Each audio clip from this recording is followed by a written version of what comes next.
Look, I'm going to level with you right from the start. When the Galactic Council decided to include humanity in the Universal Military Academy's exchange program, most species thought it was a joke. A bad one. The kind of joke that makes you check if someone spiked your nutrient paste with fermented kelp extract. Humans were the new kids on the block, see? Fresh off their little blue marble, barely out of their own solar system, still arguing about whether or not pineapple belonged on their flatbread cuisine. According to YouTube analytics, 99.3% of viewers are not subscribed. That's a huge number. By subscribing the channel that is completely free, you'll help support the channel and never miss fresh content. The galaxy had been doing this whole advanced civilization thing for about 40,000 years. And Earth had just figured out faster-than-light travel using what the Zeltharians diplomatically called concerningly explosive methodology. So when Corporal Marcus Chen walked into Barracks 7 of the Andromeda Station military complex, you could practically hear the collective groan echo through the ventilation system. The kind of groan that says, "Oh great, we have to babysit the Death Worlder." Yeah, Death Worlder. That's what they called humans. Because apparently, Earth was the kind of planet that made safety inspectors from the Galactic Environmental Board wake up screaming. Unshielded radiation from a Class G star. Oxygen levels that would make most species spontaneously combust. Weather patterns that included frozen water falling from the sky, and rotating columns of air that demolish everything. Plus, the local fauna included creatures that could kill you in approximately 900 different ways. And that was just the small stuff. Marcus Chen, bless his oblivious heart, walked in with a duffel bag slung over his shoulder and a smile that could probably be seen from orbit. He was average height for a human, which meant he was slightly shorter than the Krillaxians, but taller than the Vianori. Dark hair, darker eyes, and that peculiar bounce in his step that suggested he was either very confident or very stupid. The jury was still out. "Hey there," he said, waving at the assembled cadets like he was greeting old friends at a barbecue. "I'm Marcus, looking forward to working with you all." The room's response could generously be described as underwhelming. The 6 other cadets in the barracks stared at him like he'd just announced he ate concrete for breakfast, which, knowing human dietary habits, wasn't entirely off the table. First to break the silence was Zixthor, a Krillaxian whose scales shimmered in shades of purple and blue. Krillaxians were proud warriors, descended from apex predators on a low-gravity world. They had 6 limbs, retractable claws, and an entirely justified superiority complex. Zixthor looked Marcus up and down and made a clicking sound that the translator rendered as concerned dismissal. "You are the human," Zixthor stated. Not a question, an accusation. "Last time I checked," Marcus replied cheerfully, apparently missing the hostile undertones completely. "Though I've been wrong about these things before. One time I thought I was a pirate for 3 hours, but that was a costume party situation." Silence. Cricket sounds, if crickets existed on a space station. They didn't, but the metaphorical ones were working overtime. Next was Fiora, a Vianori whose fur was the color of sunset and whose ears could rotate independently like furry satellite dishes. The Vianori were what humans would call fox people, if foxes were bipedal, had prehensile tails, and could calculate hyperspace trajectories in their heads. Fiora's species had been spacefaring for 12,000 years and had exactly 0 patience for nonsense. "We heard about Earth," Fiora said carefully, her tail swishing in what the xenopsychology briefings had taught Marcus was either curiosity or deep concern. "Is it true your planet has predators that hunt in family groups and can track prey across hundreds of kilometers?" "Oh, you mean wolves?" Marcus dropped his bag on the empty bunk. Yeah, they're pretty cool. We actually domesticated their ancestors. Most humans keep small versions as companions. We call them dogs. The room went so quiet you could hear the life support system humming. You. Domesticated. Pack hunters. Zixthor said slowly, as if testing each word for explosives. Well, technically our ancestors did, like 15,000 years ago. But yeah, we did such a good job that now they love us more than they love other dogs. It's actually super cute. I had a German shepherd named Rocket back home. Best friend I ever had. A Threxian named Kalo, who resembled a bipedal mantis with bioluminescent patterns, literally took a step backward. Your people voluntarily cohabitate with predators for emotional companionship.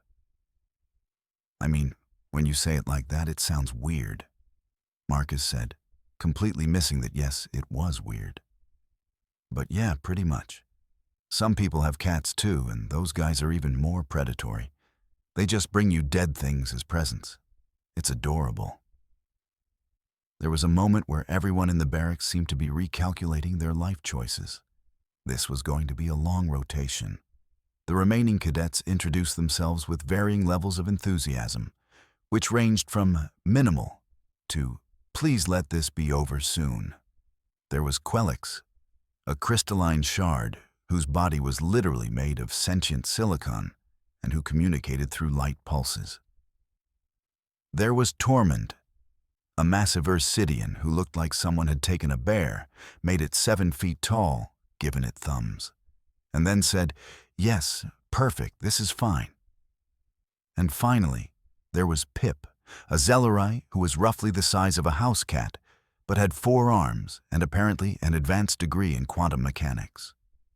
Marcus, to his credit, or his oblivious nature, treated everyone with the same friendly openness. He unpacked his stuff, which included several photos of Earth, a small plant in a container that made Fiora sneeze, and a stuffed toy that looked like a brown bear. That's a representation of a Terran apex predator, Tormund rumbled, pointing at the stuffed bear with one massive claw. Tormund was himself ursine in appearance, which had led to some confusion during first contact when humans kept wanting to take pictures with his species. "Oh yeah, bears are amazing," Marcus said, hugging the toy briefly before setting it on his bunk. "This was my daughter's. She's 3. Wanted me to have it so I wouldn't be lonely." Something shifted in the room. Just slightly. The idea that this Deathworlder had a family, a tiny human child waiting back home, made him seem fractionally less like a walking disaster and fractionally more like, well, a person. "You have offspring," Fiora said softly. "You must miss them." "Every day," Marcus admitted, and for the first time, his bright smile dimmed just a little. "But I'm here to make sure the galaxy's a safer place for her to grow up in. That's worth a few months away." Zixthor made a sound that might have been approval, might have been indigestion. With Krillaxians, it was hard to tell. The first few weeks of training were, in a word, interesting. In several words, chaotic, concerning, and occasionally physics-defying. The problem, see, was that humans didn't fit neatly into any of the established categories. They weren't the fastest. That honor went to the Vianori, who could sprint at speeds that made human eyes water. They weren't the strongest. Ursidians could bench press a small spacecraft. They didn't have the best senses. Krillaxians could see in 17 different spectrums and hear a pin drop in a hurricane. What humans had, apparently, was audacity and endurance, and a frankly disturbing ability to simply refuse to give up. During the first endurance run, the cadets were expected to complete a 15-kilometer course through varied terrain in under 2 hours. For most species, this was challenging but doable. You paced yourself, conserved energy, and finished with some dignity intact. Marcus started at what Fiora could only describe as a light jog, and just kept going, and going, and going. While other cadets began to flag around kilometer 8, Marcus was still maintaining the same pace, breathing hard but steady, that small smile still on his face. Does he not understand the concept of stamina management? Zixthor wheezed, scales flushed with exertion. I don't think he cares. Fiora panted back, her fur matted with sweat. Marcus finished first. He then jogged back along the course to check on everyone else, offering encouragement and at one point literally carrying Pip the last 3 kilometers because the little Zilori's legs had cramped up. You did great, Marcus told Pip cheerfully, not even winded despite carrying an extra 15 kilos. That terrain was brutal. Rocky surfaces are the worst for small-stride bipedal locomotion. Pip, who held 2 doctoral degrees, just stared up at the human in disbelief. Your species is insane. Yeah, we get that a lot. The real turning point came during week 4, when the cadets were introduced to the Taraxian cubs. Now, Taraxians were one of the newer council species, only about 300 years into their galactic membership. They were impressive beings, towering at 9 feet tall when fully grown, with midnight blue fur, retractable claws that could shred durasteel, and a roar that could incapacitate most prey animals through sheer sonic force. Think space tiger, and you're most of the way there. They were also, and this is important, extremely protective of their young. The exercise was supposed to be simple. The Taraxian delegation was visiting the station, and their cubs, the children of several high-ranking officers, needed socialization with other species as part of their cultural development. The cadets were to supervise a play session, ensuring the cubs didn't hurt themselves while they explored the recreation area. Simple, lasted about 4 minutes. The cubs, 3 of them ranging from what humans would consider toddler to kindergarten age, were adorable balls of fluff and energy and teeth. So many teeth. Their mother, Commander Sha'ira, watched from a distance with the intensity of someone guarding nuclear launch codes. All the cadets kept a respectful distance. This was standard protocol. Taraxian cubs were precious, and getting too close could be interpreted as a threat. Plus, the claws and teeth situation. Marcus, because Marcus was Marcus, immediately sat down on the floor and pulled out the stuffed bear. Hey there, he said gently, as the smallest cub, a little female with white-tipped ears, approached cautiously. Want to see my friend? This is Bear. He's very brave. The cub tilted her head, large amber eyes fixed on the toy. She made a small chirping sound, nothing like the terrifying roar of an adult Taraxian, and crept closer. Marcus, Fiora hissed from a safe distance of about 10 meters. What are you doing? Socializing, Marcus replied, as if this were obvious. He held out the bear, and the cub reached out with one tiny paw, touched it, then pulled back. Commander Sha'ira's ears went flat against her skull. Several cadets prepared to run. Then Marcus did something that made every non-human present question their understanding of survival instincts. He made a soft clicking sound with his tongue, the kind you'd use to call a cat, and smiled. The cub's ears perked up. She chirped again, louder this time, and suddenly pounced forward, not attacking, but play-pouncing, the way young predators do when they're learning. She landed in Marcus's lap, batting at the bear with sheathed claws, making happy growling sounds. Oh, you like bear? Marcus laughed, a genuine sound of delight. You can play with him. Gentle though, okay? He's had a long journey. The other 2 cubs, seeing their sister having fun, abandoned their cautious exploration and bounded over. Within seconds, Marcus was surrounded by 3 Taraxian cubs, all trying to climb on him at once, purring sounds mixing with his laughter. And then it happened. The smallest cub, the female, successfully scaled Marcus like he was a particularly comfortable tree and perched on his shoulder, her tail wrapping around his neck for balance. She chirped triumphantly, clearly proud of her achievement. Every single cadet backed away simultaneously. This was it. This was how the human died. Commander Scifi was going to interpret this as a threat, and Marcus Chen was going to become a galactic incident. But Marcus? Marcus just smiled. That same warm, genuine smile he'd walked into the barracks with. He reached up slowly, gently, and scratched the cub behind her ears. The purring intensified to the point where it vibrated in his chest. "You're pretty good at climbing," he told her. "My daughter would love you. She's always trying to climb on me, too." Commander Scifi approached. Every cadet considered calling for medical in advance.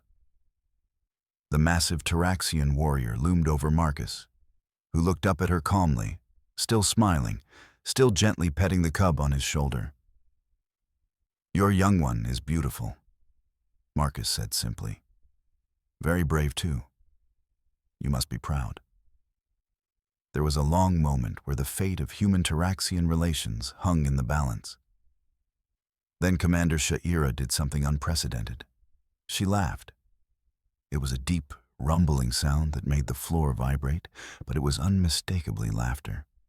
She sat down, and when she did, she was still taller than Marcus. And she looked at him with what might have been respect. "My daughter has chosen you as her climbing tree," she said, amusement clear in her voice. "This is a great honor. Most species run from her. She finds it disappointing." "Why would I run?" Marcus seemed genuinely confused. "She's a baby. Babies are supposed to climb on things. My daughter climbs on me constantly. Yesterday, before I left for this rotation, she used my head as a stepping stone to reach a cookie jar." The other cubs, emboldened by their mother's approval, climbed onto Marcus with increased enthusiasm. One draped across his shoulders like a furry scarf. Another settled in his lap, batting at his hands. The third decided his leg made an excellent pillow. "On my world," Commander Scifi said, watching her children with soft eyes, "we have a saying: the warrior who welcomes cubs fears nothing, for they have already faced the most dangerous of predators, joy." "That's beautiful," Marcus said, and he meant it. "We have a saying, too. It takes a village to raise a child. Means everyone should help take care of the young ones. They're everyone's responsibility." Something changed in that moment, not just with Commander Scifi, but with all the watching cadets. They saw this human, this death worlder from a planet of nightmares, sitting peacefully while apex predator cubs climbed all over him. Not because he was foolish, not because he didn't understand the danger, but because he didn't see danger. He saw children. After the cub incident, Marcus's reputation underwent a rapid transformation. Word spread through the station faster than a warp-speed transmission. The human who let Taraxian cubs use him as a jungle gym became something of a legend. But that was just the beginning. During a zero-gravity combat exercise in Week 6, Marcus demonstrated the human ability to vomit and continue fighting, which horrified everyone but also earned grudging respect. "Your body evacuated its stomach contents, and you just kept going," Zixthor said, sounding like he was having a crisis. "Why did you keep going?" "I mean, throwing up isn't ideal," Marcus admitted, wiping his mouth. "But it's not like my arms stopped working. The mission wasn't over." "Your species is broken," Pip declared. "Fascinatingly broken, but broken. In week 8, they had survival training on a hostile moon with temperature swings of 60 degrees Celsius between day and night. Marcus not only survived, but thrived, using techniques he called camping skills that mostly involved being uncomfortable and making jokes about it. On Earth, he explained while building a shelter from local materials, we sometimes voluntarily go into the wilderness and sleep on the ground for fun. We call it camping. For fun, Fiora repeated flatly. You experience voluntary discomfort. For recreational purposes. Yeah, it's great. You get to see stars, roast food over open flames, tell scary stories. My daughter loves camping. Well, backyard camping. She's still a bit young for the deep woods. Your planet has deep woods that are too dangerous for children.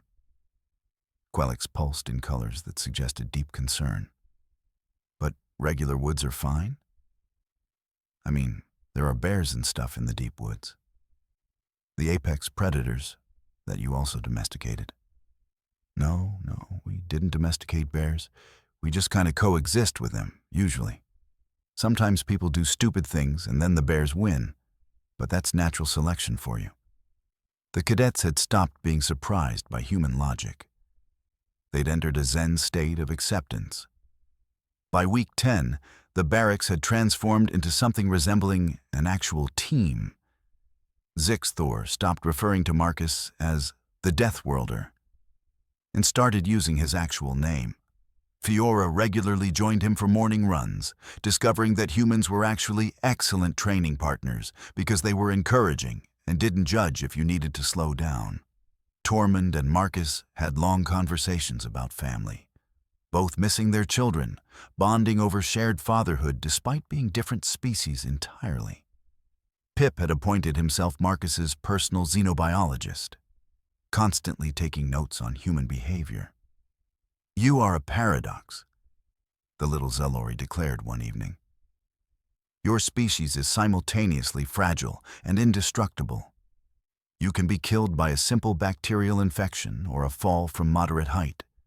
Yet you voluntarily expose yourselves to danger for abstract concepts like fun and adventure. You form emotional attachments to everything, including other species' children and small predators. You cry at sad stories, but laugh in the face of death. You are the most irrational, emotional, ridiculous species I have ever encountered.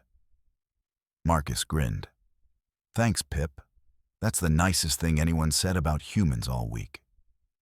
It was not a compliment. I'm taking it as one anyway. That's also very human of me. The final exercise came in week 12. It was a combat simulation, teams of cadets against a scenario involving hostage rescue from a fortified position. High stakes, time pressure, the works. The teams were randomized, and Marcus ended up as squad leader for a mixed group that included Fiora, Quelix, and 2 cadets from other barracks he'd never worked with before. The scenario went sideways immediately. That was intentional, of course. Real combat never went according to plan.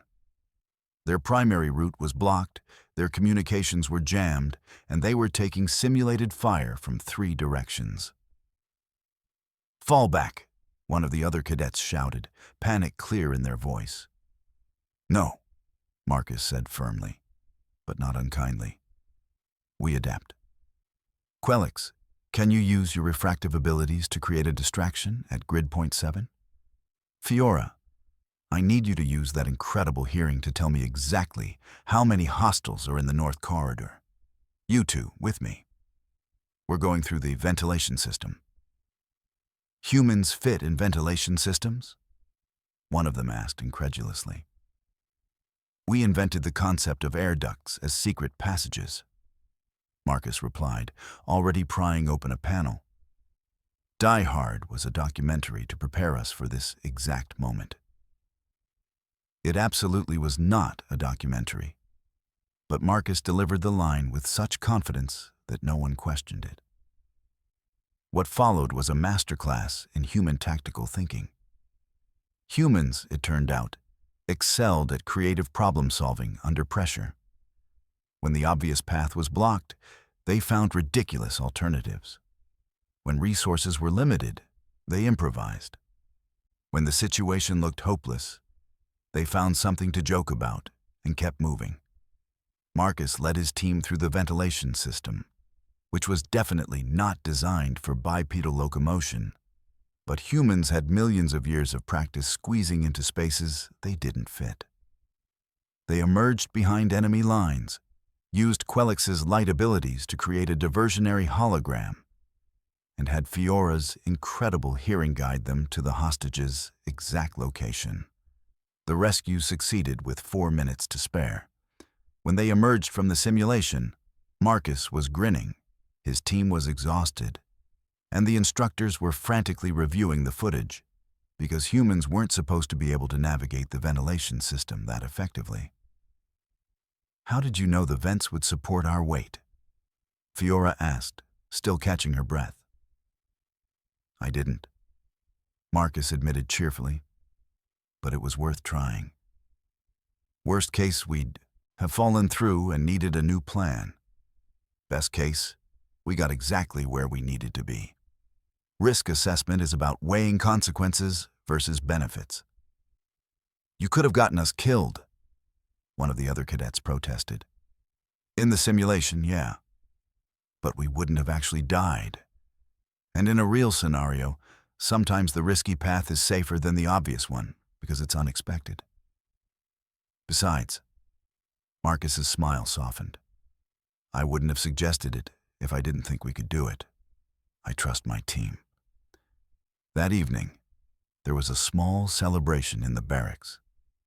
Nothing fancy, just cadets from multiple species sharing rations and stories. Someone had procured fermented beverages from various homeworlds, and there was a brief debate about whether Marcus should try Kralaxian sparkle wine, which was apparently quite potent. "I mean, humans have a pretty good track record with alcohol," Marcus said. "We've been fermenting stuff for thousands of years. We have drinks that can sterilize wounds and drinks that taste like candy. Sometimes they're the same drink." "Your species discovered antiseptic through recreational intoxicants?" Zixthor clicked with what might have been laughter. "Hey, innovation comes from unexpected places." Marcus tried the sparkle wine. It was, in his words, like if champagne and starlight had a baby and that baby punched you in the face. He finished the glass anyway because humans are terrible at backing down from implied challenges. As the evening wore on and the conversation grew more relaxed, Tormund asked the question that several cadets had been wondering. "Marcus, why did you really volunteer for this program? Humans are new to the council. You could have stayed home with your family." Marcus was quiet for a moment, swirling the remains of his second glass of sparkle wine. When he spoke, his voice was thoughtful. "Because the galaxy is big and scary, and there are a lot of species that are stronger and faster and smarter than us. But there are also a lot of people out here trying to do the right thing, trying to protect others, to build something better. And I figured if we're going to be part of this galactic community, we should show up. Not just for humanity, but for everyone." He looked around at the assembled cadets, this unlikely group of different species who'd become something like friends.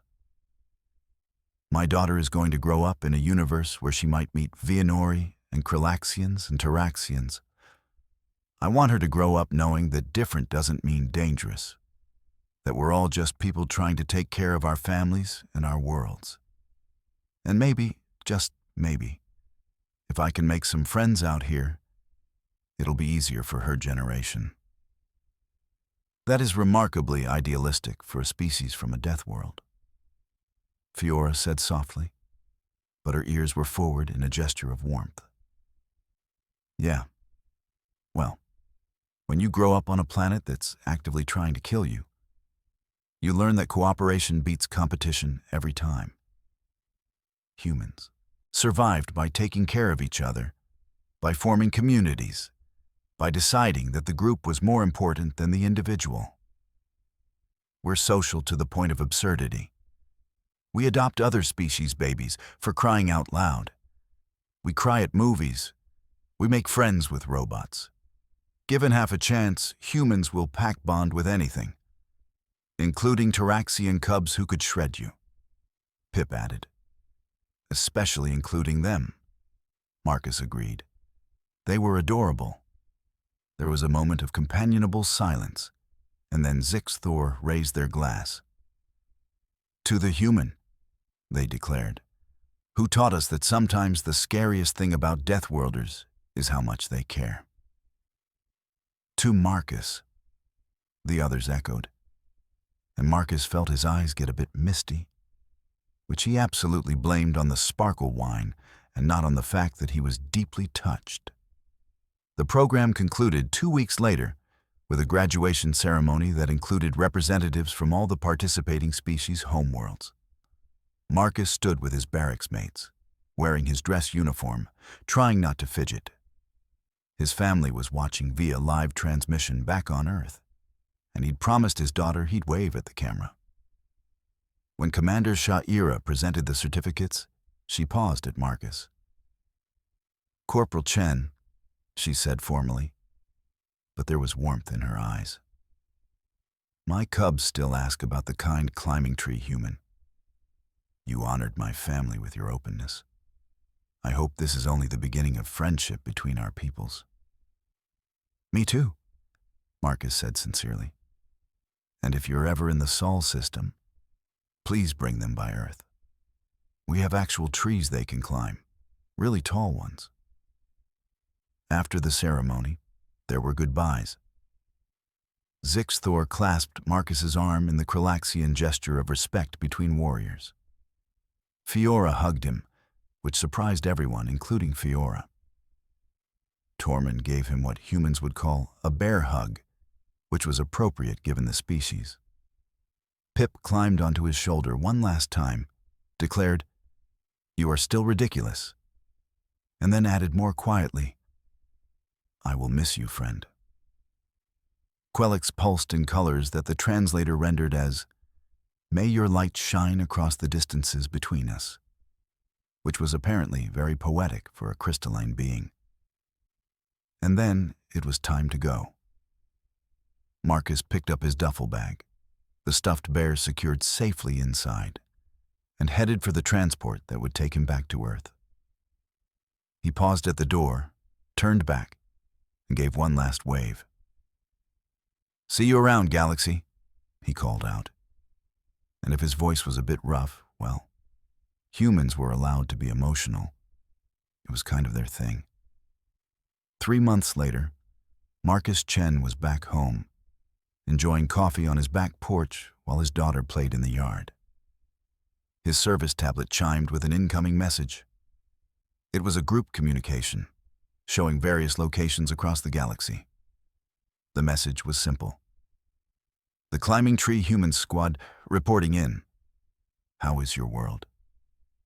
Marcus smiled, that same warm, genuine smile, and started typing a response.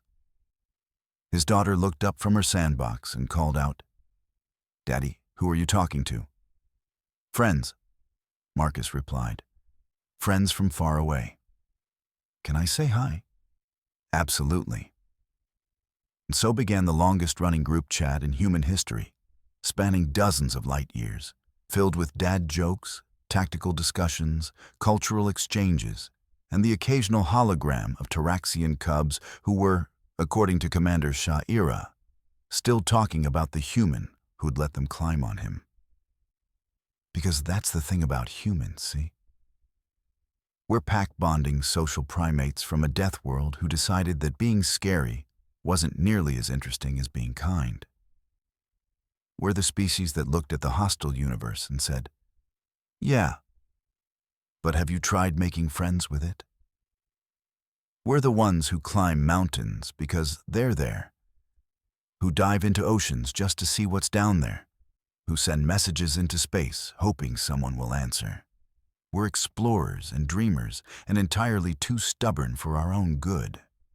We're also the species that will sit still while apex predator cubs climb on us, simply because they're children and they deserve to play safely. And honestly, that second part might be the most human thing of all. The galaxy had expected humanity to be dangerous, and we are, in our way. But what they didn't expect was that the most dangerous thing about us wasn't our death world survival instincts or our disturbing endurance or our tendency to befriend literally everything.